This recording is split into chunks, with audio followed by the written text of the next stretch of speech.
morning.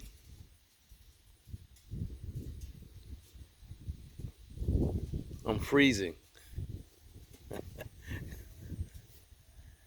It's becoming that time of the year again. Yeah, I still have a few straggler figs on several of my varieties.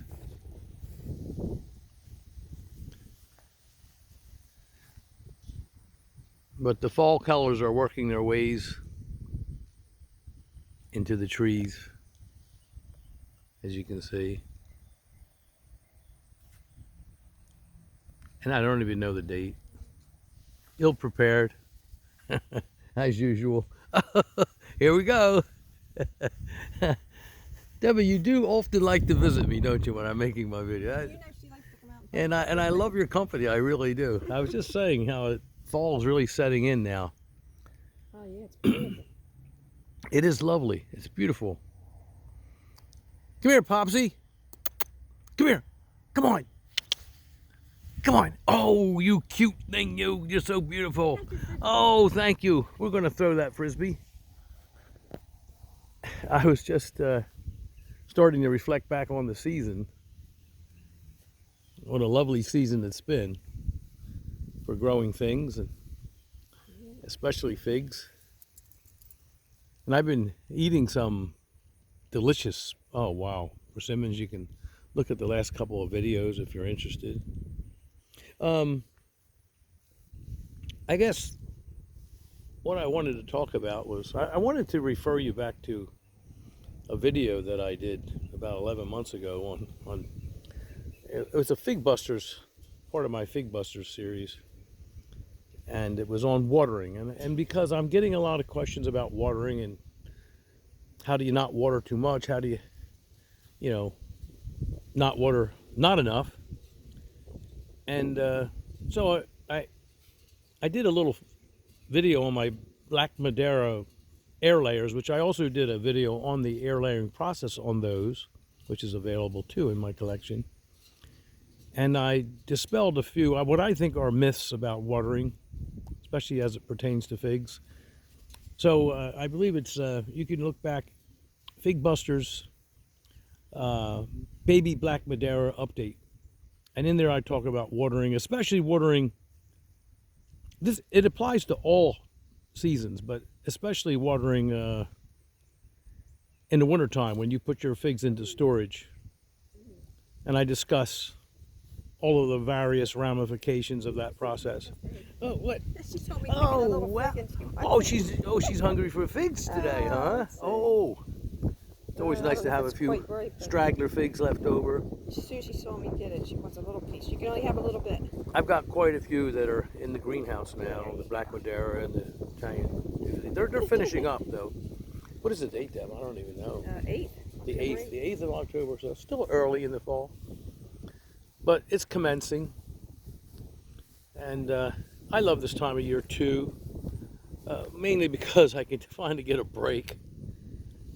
Because all of the chores and responsibilities of maintaining a pretty large property here get to be quite grueling, especially during the summer months, the hot summer months of July and August.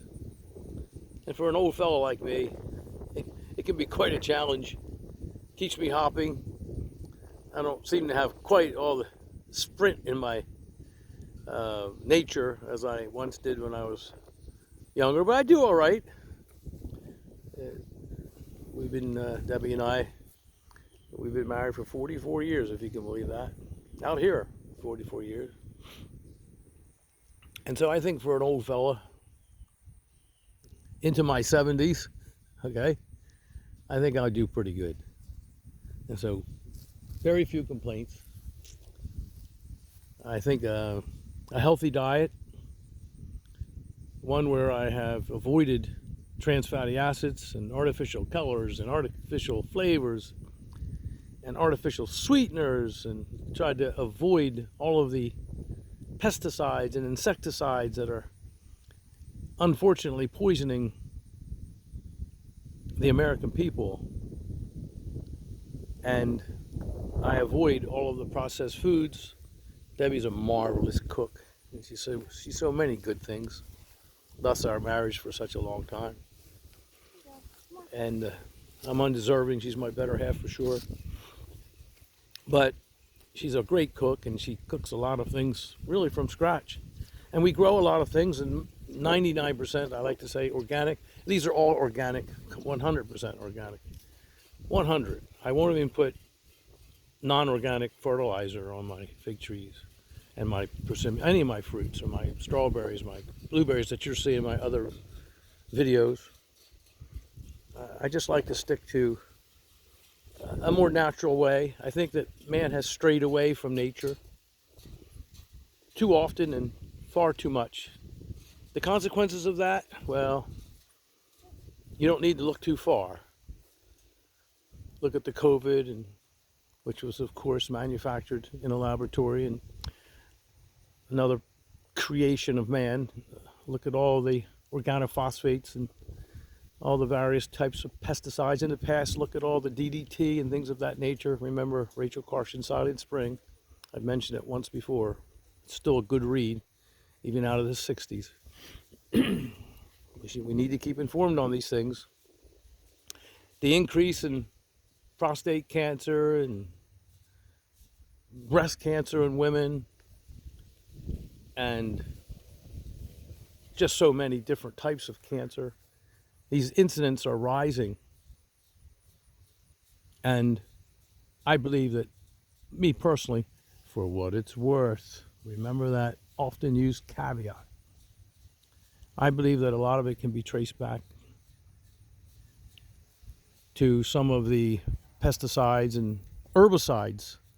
And recently, you know that they finally discovered, or finally admitted, that Roundup causes cancer. Well, I'm not surprised. Really?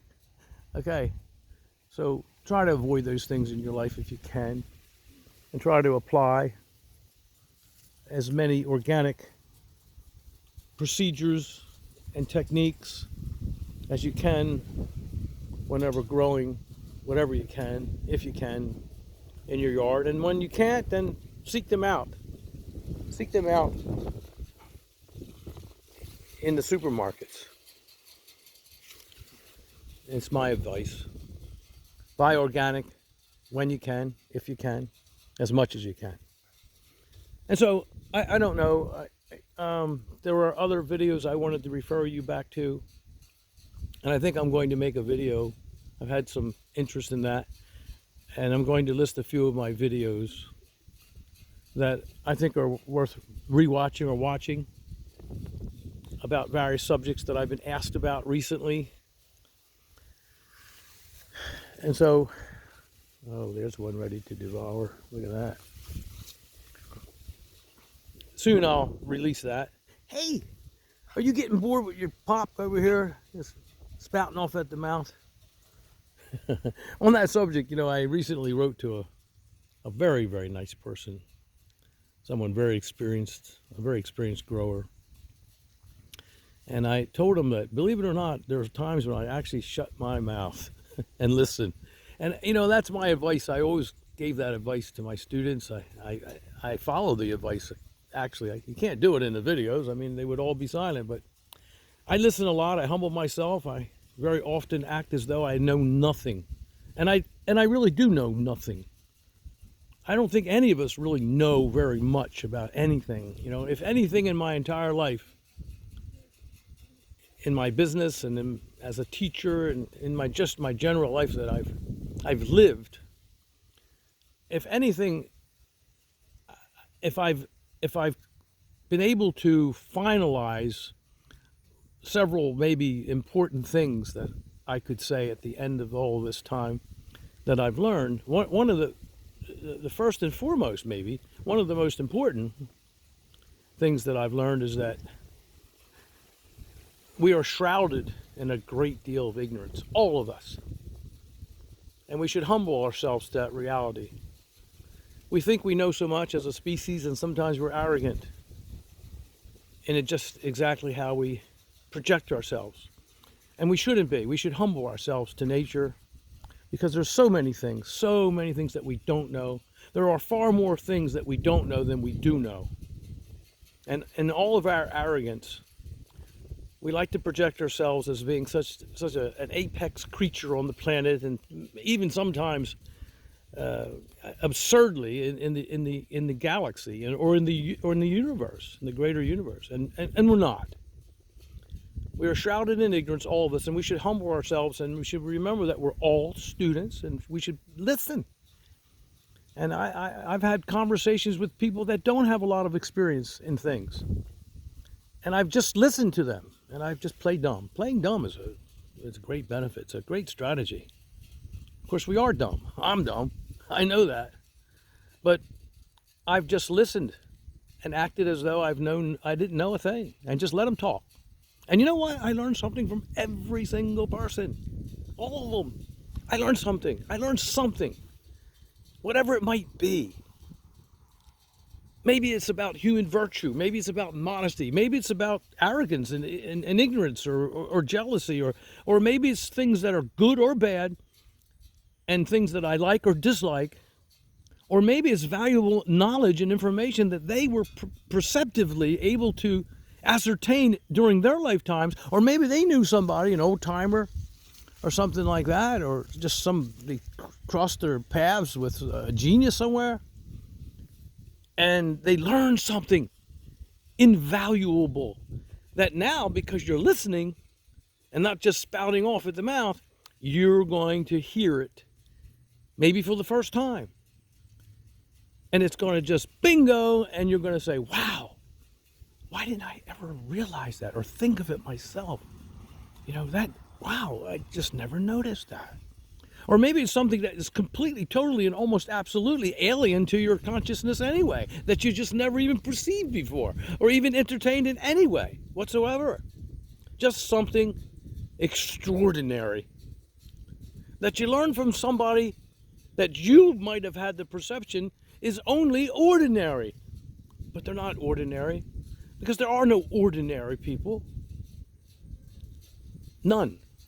Everyone's extraordinary in one way or another. Different people have different aptitudes. Forget about IQ and all that crap.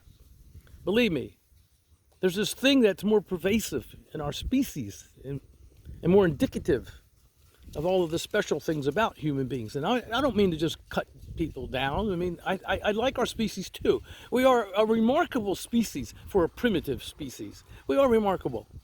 And one of the things that we are capable of doing, I think, we are able to imagine and dream infinitely about so many things. We have a remarkable capacity for learning, for curiosity. We have a remarkable capacity for good and even evil. We are a remarkable species. But everyone is unique in aptitude. Aptitude is something that we all have. You don't have to have a high IQ to have a high aptitude in one particular task or another. Some people are great mechanics. Some people are fantastic musicians. Some people are wonderful mathematicians. We have all kinds of different kinds of aptitudes. And everybody's good at something. And I always used to tell my students, find what you're good at and do more of it. Because whatever you're good at, you're probably most likely going to be interested in it too. And when you're interested, you're going to be motivated, and you're going to have that drive to continue to be better and better and better. Good, better, best. Never let it rest until your good is better and your better best. That's what I told my son. That's what I told my students. And that's what I tell myself every day. And I'll repeat it. And so you'll remember it. Good, better, best. Never let it rest until your good is better and your better best. Everyone can apply that to their lives. Everyone's extraordinary. We can learn from everyone. We're all students. We're just humble. That's all we are, as human beings. we have to try and do our very best. Right? Am I right about that? What do you think? Are you ready to go bye-byes? You tired of hearing Dad? Okay, well, occasionally I have a little mercy that I like to distribute or demonstrate as well. So for the little baby there, my little doggy, I'm going to cut this short. I hope you enjoyed today's chat.